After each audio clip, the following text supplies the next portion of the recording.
Governor Bill Lee, he is pushing to expand the school voucher program in its second year. In the first year, the state handed out 20,000 vouchers to students, each voucher totaling $7,000. That's essentially public dollars going toward private tuition.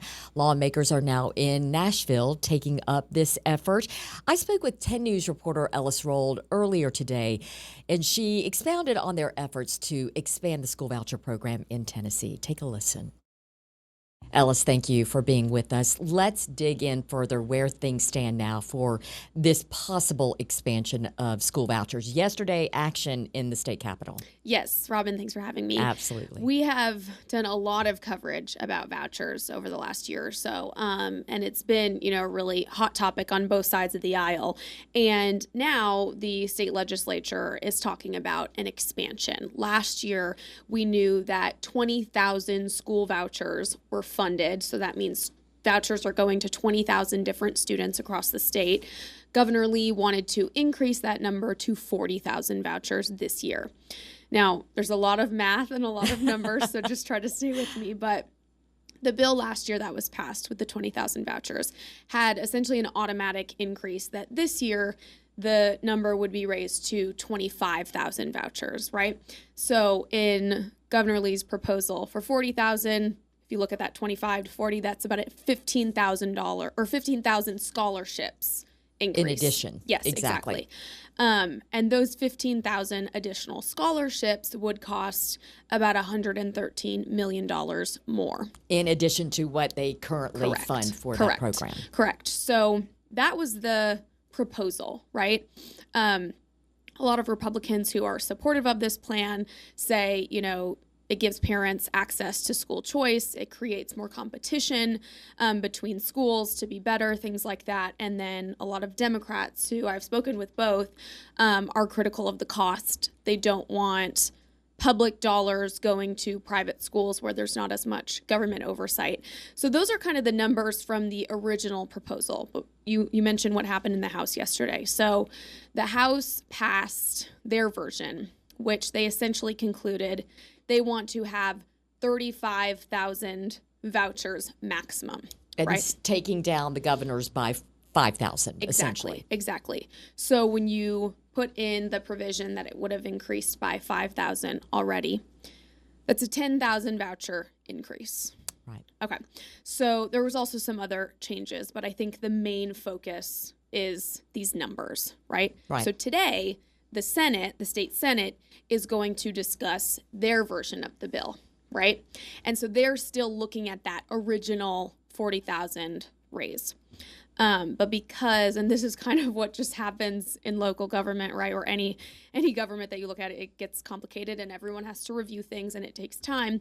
If the Senate passes their version today, the House is going to have to approve it, and then it'll go to Governor Lee. So it's not necessarily if the Senate passes this afternoon that it's going to Governor Lee's desk. So this is not going to be decided today, one way or the Most other. likely, so let's talk about the supporters and the critics of this bill. You have spoken to one, a Democrat, Gloria Johnson. What are her red flags? Yes. So actually right before this, I spoke with Representative Johnson. I'm talking to Senator Briggs later this afternoon.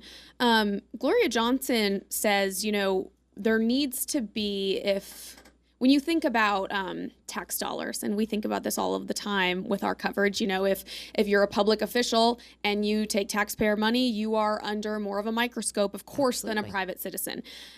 She is talking about kind of that same rule should apply here, that now these private schools are getting public money and the state government doesn't have control over what happens in the private schools, their curriculum.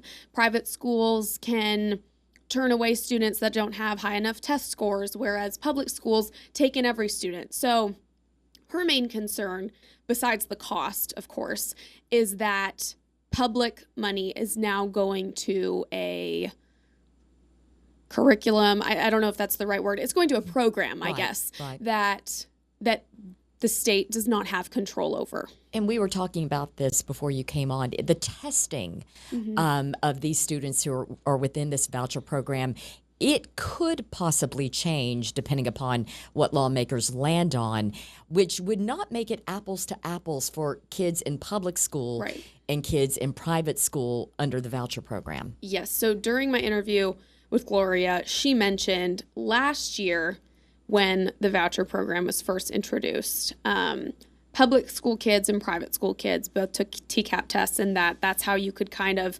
compare, okay, are the kids in these private schools getting vouchers? Are they performing better? Are they performing the same? Or are they performing worse? And we've reported on this. A lot of schools were the same, and a lot of schools were actually worse. Exactly. So that is, of course, another big point of contention. So you're not going to be able to really get a true assessment then if Right. this does indeed happen. Right. And so one of the changes Gloria was talking about is that now with this new proposal, private school kids, they will still be taking tests. They will still be taking state tests, but it's different than what the public school kids will be taking. And so her argument was that it's going to be challenging. It's not the same test. Yeah. So you can't compare the scores in the same way. And she argued that it's another layer of accountability lost for these public dollars. So there are the critics, but of course there are the supporters. Absolutely. And we have those who are getting behind this bill, both in the House and in the Senate. And it really does center a lot around they believe a family should have a say in the Right. education their children get. Right. And I think what we have heard really over the last year or so from Republicans in Tennessee is that, you hear about school choice. It's a school choice program. It gives parents, like you said, more say over where their kids go, and it can help families who maybe need a little financial help get their kids into a private school. And there are cases where that's true, and there are also cases where that's not necessarily true. And we've reported on that, where families who were able to pay for private school before are now using the vouchers and basically getting a discount. But Republicans say, it can give, or supporters, I should say, it gives students better options. If you are in a county where you don't like the public school in your county, you can then elect to send your child to a private school and get some financial help with that. Another argument I've heard from supporters is that it creates a sense of demand or competition, I should say, around schools, that if there is a public school that is performing poorly, and now parents have a choice whether or not to send their child to that school, and parents start to send their child elsewhere, that it will, in a way, motivate that school to improve. Exactly. Yeah. So those are what we hear from supporters. And of course, being in Tennessee, we have a lot of lawmakers who support school vouchers. No doubt about it. So bring us up to date. They are going to be meeting, the Senate meeting today at 3:30 Eastern time. From that point, tell us how what we can expect later today in your reporting. Yes. So we will be chatting with Gloria Johnson, Senator Richard Briggs, and then I will be monitoring those meetings throughout the afternoon. And hopefully my story airs at 5 and 6. We have some sort of update based on what the Senate discusses and decides or possibly votes on before end of day today. All right. Ellis Rold, thank you very much. We Thank you. appreciate you.